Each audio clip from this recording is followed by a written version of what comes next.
welcome back to my channel Hasty Books. I'm Camila and today I'm coming to you with a book review, and I want to do more of these, and I think it usually takes time to draft my ideas, but I'm here with the review of Lessons in Chemistry by Bonnie Garmus. This was a debut novel released last year in 2022, and I've seen the name come up a lot recently, which is why I thought it would be kind of a good time to give you my review, especially because I saw on lots of booktubers list for the Women's Prize. They thought it would potentially be longlisted, but most of the people who said that hadn't read it. I thought that was really interesting because none of the books on my predictions list were books that I had read, and I think maybe because if you read a book you can either know if it's really great or if it's potentially not up to par. I have read Lessons in Chemistry, so I personally didn't think that it would get longlisted, although it turns out I was wrong about the whole predictions list, so who cares? But I thought I would give you a review of it. Now it will be spoiler free, but I will try to go and give you like a broad gist of ideas so you can decide if you want to go into it or not. And the reason I am doing this review and giving you the idea of if you want to go into it or not is part one of this video is what this book sold itself as. So this is book marketing, not the book itself, but I requested this arc on NetGalley because the whole premise of it was so interesting to me. I was like, a woman in the 60s who is a chemist, she's like a woman in STEM, but at a time where it was even more difficult to be a woman in STEM. But it also kind of turns into a bit of a Julia Child situation when she becomes, the hostess of Supper at 6, which is a cooking program that is kind of teaching women, how to go beyond expectations and to push the boundaries. So I thought, whoa, I am sold on this. That sounds amazing. But personally, what I found is that the book wasn't quite what it sold itself as. I thought I would read to you the kind of blurb on Waterstone. So it says, Waterstone said, smart, funny, joyous, and powerful, Garmus's 60s set debut, featuring an unconventional female scientist with a quiet game plan to change the world, has won the hearts and minds of our booksellers and is undoubtedly one of 2022's most glorious, enjoyable debuts. And then the blurb goes on to talk about the fact that this is about chemist Elizabeth Zott, who is basically not like average women. And no, it's not one of these, she's not like other girls. It's actually more about singularity and the fact that everyone's different. And it says Elizabeth Zott would be one of the first to point it out, that there's no such thing as the average woman. Set in the early 60s, she kind of is surrounded by a team of all men scientists. And then there's one that is the exception, Calvin Evans. He's a Nobel Prize nominated grudge holder who falls in love with her mind and with her, obviously, as a result. But like science, life is unpredictable, which is why a few years later, Elizabeth Zott finds herself not only a single mother, but the reluctant star of America's most beloved cooking show, Supper at 6.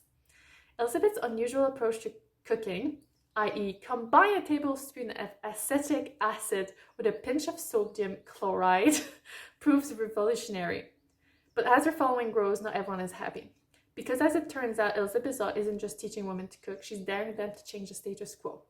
And it sounds really cool, and I think the book does actually manage to check some of these actual boxes that I mentioned. But for me, from the blurb, the smart, funny, joyous, and powerful, funny and joyous was not really my experience. And I will go into a couple of things that I thought weren't exactly what they set out to be. First and foremost is that this book is actually quite dark, and I potentially should have expected that. It's based in the 60s. Racism and sexism are rampant in this book. And the book started with a horrible event, which we'll get to on part 2 of this video. And it's just really rough to read.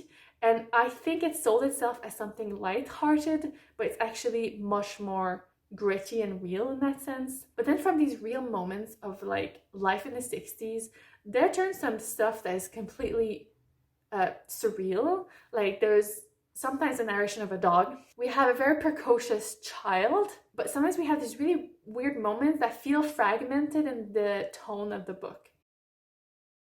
Let's get to part 2 of this video because I think that this is a really important thing to mention, and this is trigger warning. So the book opens with a rape scene.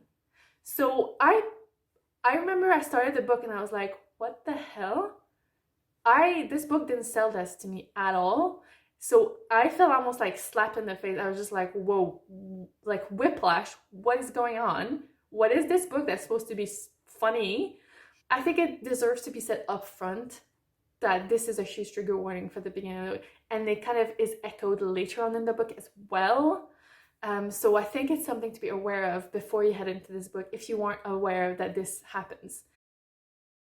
In part 3 of this video, I will be talking really quickly about the narration and the characters of this novel. As I said before, Lessons in Chemistry's main character is Elizabeth Zott. She's the scientist, and she's driven, and it's really her story. Along her journey, we find other characters. So there's Calvin Evans, as mentioned, her love interest. Sometimes the narration really fell into a bit of romantic comedy, which felt, again, disjointed from the rest of the book. We have their dog that sometimes has a narration and can understand, and it's really bizarre. We have their precocious child, as mentioned before as well, and that's how she becomes intertwined into this Supper at 6, this TV show. So it's another parent from the school of her child who just, I don't know, she goes off to tell him off about something, and he's just like, oh, maybe you could come cook it for a show or something. This isn't a spoiler, it happens, actually, I think the first chapter may open with this, I'm not sure. The blurb sold to us that this would be about a cooking show about women in STEM. The cooking show really doesn't appear, feature, or is that important to the plot I found. I think it's everything else about Elizabeth's journey that is impactful. And her cooking show, at times, I felt very unrealistic because there's women all over America suddenly learning chemistry. Maybe I'm underestimating women, but I don't think so. Because I think, like, yeah, watch the Great British Bake Off. But if they were suddenly like, here's how to create something in chemistry, would you really follow that? I just don't think that people would. I know I wouldn't. So sometimes the tone of that, again, felt very whimsical, like very wishful thinking of, the fact that she's changing minds. And I think that it was giving too much of an impact to something that didn't feel as important. And especially because we just don't see as much as the cooking show as I thought we would. We also have one of Elizabeth Zott's neighbors, which I thought is underplayed and a little bit of representation that is potentially a little bit off to me. And then we have rivals at work, men and women from the lab, not the cooking show, that kind of get in her way. I thought that was really realistic, but also incredibly frustrating for what's supposed to be a joyous book. It felt way too real.